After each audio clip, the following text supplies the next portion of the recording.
The summer sun beat down mercilessly on the bustling street market, where the scent of roasted corn mixed with the whir of fan blades and the distant blare of horns. Amidst the chaos sat Amir, a quiet, middle-aged barber who had carved a modest corner for himself beside a tea stall. His tools, aged but sharp, rested on a folded cloth, and a cracked mirror leaned against a makeshift stand of crates. Day after day, Amir offered haircuts and shaves to laborers, rickshaw drivers, and shopkeepers, charging just enough to survive. He was respected in the community not just for his work, but for the quiet dignity with which he carried himself. Each morning he arrived before dawn and left only when the sun dipped low, his hands calloused, but steady.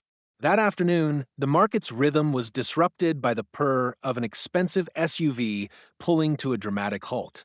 Out came Zion, a 17-year-old with a designer hoodie, spotless sneakers, and a phone glued to his hand.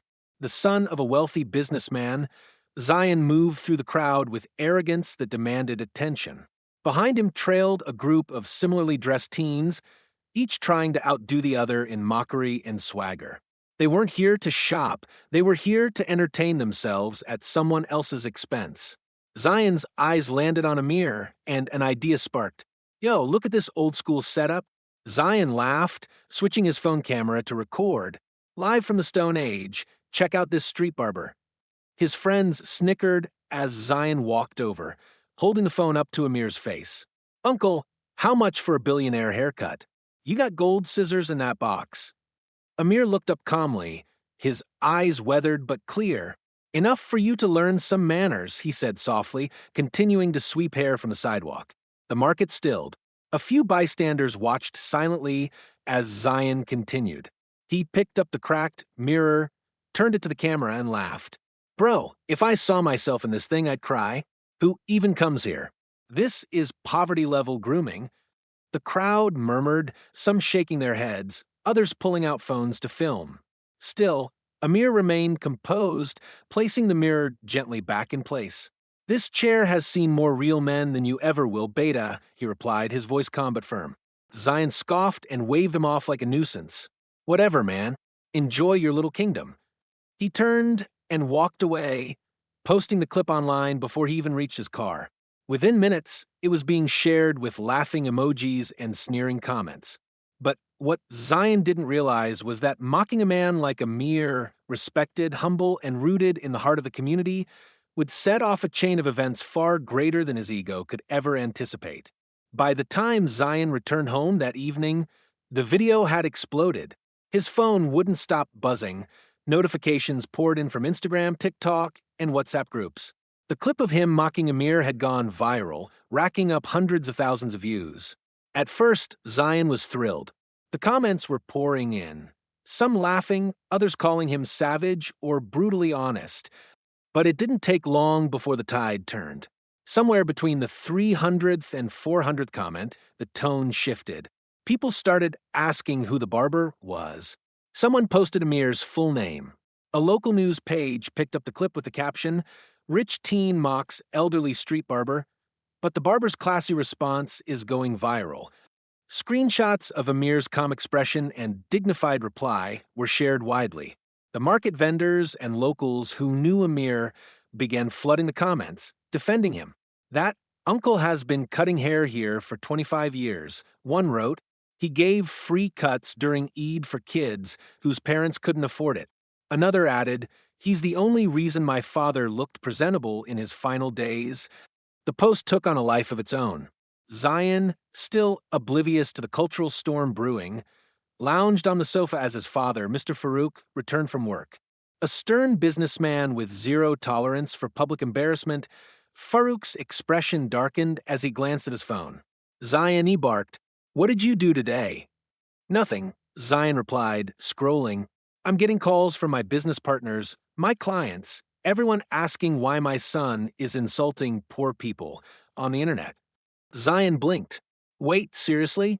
It was just a joke." "It's not a joke when every person in this city is calling you entitled," his father snapped. "That man you mocked? His dignity makes him richer than you'll ever be." Zion scoffed, but the damage was done. Over the next few hours, more backlash rolled in. Influencers started resharing the clip, but now, with hashtags like hashtag respect the worker, hashtag barber with dignity, and hashtag spoiled rich kid fails, Zion's school friends began backing away, not wanting to be associated with the growing controversy. Even his Instagram followers began to drop, and the comments were brutal. Your money can't buy class, that barber has more honor than your whole family, and you'll wish you never recorded that video. Back in the market, Amir remained quiet. He hadn't said a word about the clip. He simply continued his work as usual, greeting his customers with the same calm tone, brushing off their concern. When asked if he was upset, he only smiled faintly and said, "The wind always carries noise, but the mountain stays still." But that night, as Amir packed his things, a man in a tailored suit stepped out of a black car and walked up to him. "You don't remember me," the man said with a respectful nod. "But 20 years ago, you gave a boy a free haircut before his first job interview. He got the job. That boy was me. And I think it's time people like Zion learned just how powerful the people they mock can be." Amir looked at the man for a long moment and then simply nodded. The barber's chair wasn't the only seat that mattered anymore. Zion woke up the next morning to a harsh reality. His social media accounts were flooded with criticism, his school had issued a formal warning, and his father had frozen his allowance indefinitely. The luxury he was used to, car rides, branded sneakers, exclusive parties, suddenly felt like sand slipping through his fingers. His reputation had gone from cool rich kid to the brat who mocked a street barber. What stung the most was seeing people he thought were his friends joining the chorus of condemnation. Even Zara, the girl he'd tried to impress with the video, had shared a post defending Amir and unfollowed him publicly.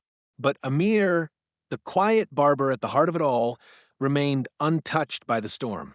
He had become something of a local celebrity, not because he fought back, but because he didn't. People admired the way he kept his head down, continued his work, and refused to be baited by the negativity. His little sidewalk shop was now constantly surrounded by reporters, well-wishers, and even children asking for selfies. His grace had become more viral than Zion's mockery. Meanwhile, Zion's father, deeply ashamed, decided enough was enough. "If you're old enough to ruin a man's dignity," Mr. Farouk said sternly, "then you're old enough to earn yours." With those words, he stripped Zion of all privileges and enrolled him in a program his company ran, an internship for underprivileged youth. Except this time, Zion wouldn't be behind a desk. He'd be working deliveries, hauling boxes, handling logistics, and answering to supervisors who didn't care about his last name. At first, Zion resisted. He fumbled through tasks, argued with coworkers, and flinched at every callous comment from the warehouse staff who knew who he was. But reality doesn't bend for pride. By the end of the week, his hands were blistered, his muscles ached, and his ego had been ground to dust. One afternoon, after delivering packages in the scorching sun, he sat outside a grocery store, sipping warm water and staring at his phone.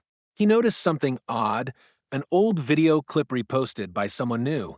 It showed Amir gently giving a child a haircut while the mother watched with tears in her eyes. The caption read, "Real men don't need gold chains to shine." That night, unable to sleep, Zion walked back to the market where it all started. He found Amir alone, cleaning his tools under a flickering street lamp. The barber looked up but said nothing. Zion stood awkwardly before him and finally spoke, his voice quiet and sincere. "I was wrong," he said. "I thought money made me important. But you made me realize what real respect looks like." Amir looked at him for a moment, then nodded slowly. "It's not about being perfect," he replied. "It's about what you do after the fall." That moment didn't make Zion a hero, but it was the first step of a long road. A road that would eventually lead him to rebuild his name. Not with pride, but with purpose. Zion began visiting Amir's street-side stall regularly, not to mock, not to film, but to learn. At first, Amir kept his distance, unsure of the spoiled teen's sudden humility. But over time, Zion's actions proved louder than his words. He swept hair without being asked, brought Amir water during the long hot afternoons, and even helped fetch supplies. The boy who once flaunted branded sneakers now wore worn joggers and carried boxes of tools, earning nods from the same vendors who once rolled their eyes at his arrogance. Amir, always quiet, gradually started sharing stories, not of struggle for sympathy, but of perseverance. He had once dreamed of being a stylist in a fancy salon, he told Zion, but his father's death had forced him to drop out of school and pick up the clippers to feed his younger siblings. Respect, Amir said, carefully shaping a young boy's fade, is earned not with wealth, but with how you treat people when no one's watching. Those words burrowed deep into Zion's conscience. One evening, after closing shop, Amir handed Zion the clippers. Cut mine, he said calmly. Zion panicked. I'll mess it up, he protested, but Amir smiled. Then you'll learn. That haircut was uneven and shaky, but Zion's hands trembled more from the weight of trust than from inexperience. Amir didn't laugh. He thanked him. And for the first time, Zion realized this wasn't about hair. It was about honor, patience, and grace under pressure. Word spread, not about Zion's failure, but his effort. Local reporters followed up on the viral video with a new story: spoiled teen turns helper at the barber he mocked. Public opinion shifted once again, not in sympathy, but in cautious hope. Could this arrogant rich boy actually be changing? Meanwhile, Zion had an idea. He used his family connections not to gain favor, but to pitch a community project. A mobile barber unit that could offer free haircuts to underserved neighborhoods. His father was skeptical at first, but was moved by his son's sincerity. He agreed to fund it on one condition. You manage it yourself, he said. And so Zion did. He partnered with Amir, who would train young barbers while Zion handled the business end. They launched Street to Style, a small but powerful initiative with one goal: restore dignity one haircut at a time. What began as mockery had become mentorship, and Zion, once a boy who looked down on the streets, now walked them with respect. 6 months later, the market was buzzing louder than usual. Amir's humble stall was no longer just a chair on the sidewalk. It had become the hub of a growing social project. Young boys, many of whom once loitered with nothing to do, now proudly learned grooming skills and customer service. Zion, no longer the flashy teen, wore a simple apron and helped coordinate the schedules, supplies, and social media. His transformation was undeniable. That morning, a black luxury car pulled up, one that hadn't been seen in the market since the viral humiliation. Out stepped Hamza, Zion's former best friend, the one who had recorded the mocking video and encouraged the cruelty.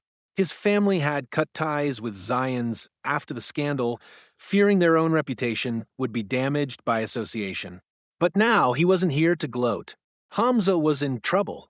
His father's business had collapsed, his credit cards were frozen, and suddenly the world that once seemed untouchable had crumbled beneath his feet. He looked around awkwardly, trying to avoid attention, then spotted Zion behind the makeshift barber counter. Zion broke, "Can we talk?" he asked. Zion looked at him, not with anger, but with calm curiosity. "Sure," he said, setting down a ledger. They walked a few steps away as Hamza spoke in a lowered voice. "Listen, I need a job. Anything. My family's struggling. And I saw what you did with this place. It's impressive." For a moment, Zion said nothing. Then he glanced back toward Amir, who was busy teaching a teen how to line up a beard. He thought of the man who gave him a second chance without asking for anything in return. Zion turned back. "Amir's the boss here," he said plainly. "You'll have to ask him." Hamza's pride visibly cracked. He hesitated, then walked over and bent down slightly in front of the man he once dismissed as a nobody. "Sir," he mumbled, "I need work. Please." Amir looked up, surprised but composed. He motioned toward the broom. "Start by sweeping. Then we'll talk." Hamza nodded and took the broom in silence. The same street that once echoed with his laughter now bore witness to his humility. Zion watched quietly, knowing that life has a way of teaching lessons no classroom ever could. The circle was complete, not in revenge, but in redemption. The street hadn't changed, but they had. 6 months later, the market was buzzing louder than usual. Amir's humble stall was no longer just a chair on the sidewalk. It had become the hub of a growing social project. Young boys, many of whom once loitered with nothing to do, now proudly learned grooming skills and customer service. Zion, no longer the flashy teen, wore a simple apron and helped coordinate the schedules, supplies, and social media. His transformation was undeniable. That morning, a black luxury car pulled up, one that hadn't been seen in the market since the viral humiliation. Out stepped Hamza, Zion's former best friend, the one who had recorded the mocking video and encouraged the cruelty. His family had cut ties with Zion's after the scandal, fearing their own reputation would be damaged by association. But now he wasn't here to gloat. Hamza was in trouble. His father's business had collapsed, his credit cards were frozen, and suddenly the world that once seemed untouchable had crumbled beneath his feet. He looked around awkwardly, trying to avoid attention, then spotted Zion behind the makeshift barber counter. "Zion, bro, can we talk?" he asked. Zion looked at him, not with anger, but with calm curiosity. "Sure," he said, setting down a ledger. They walked a few steps away as Hamza spoke in a lowered voice. "Listen, I need a job. Anything. My family's struggling. And I saw what you did with this place. It's impressive." For a moment, Zion said nothing. Then he glanced back toward Amir, who was busy teaching a teen how to line up a beard. He thought of the man who gave him a second chance without asking for anything in return. Zion turned back. "Amir's the boss here," he said plainly. "You'll have to ask him." Hamza's pride visibly cracked. He hesitated, then walked over and bent down slightly in front of the man he once dismissed as a nobody. "Sir," he mumbled, "I need work. Please." Amir looked up, surprised but composed. He motioned toward the broom. "Start by sweeping. Then we'll talk." Hamza nodded and took the broom in silence. The same street that once echoed with his laughter now bore witness to his humility. Zion watched quietly, knowing that life has a way of teaching lessons no classroom ever could.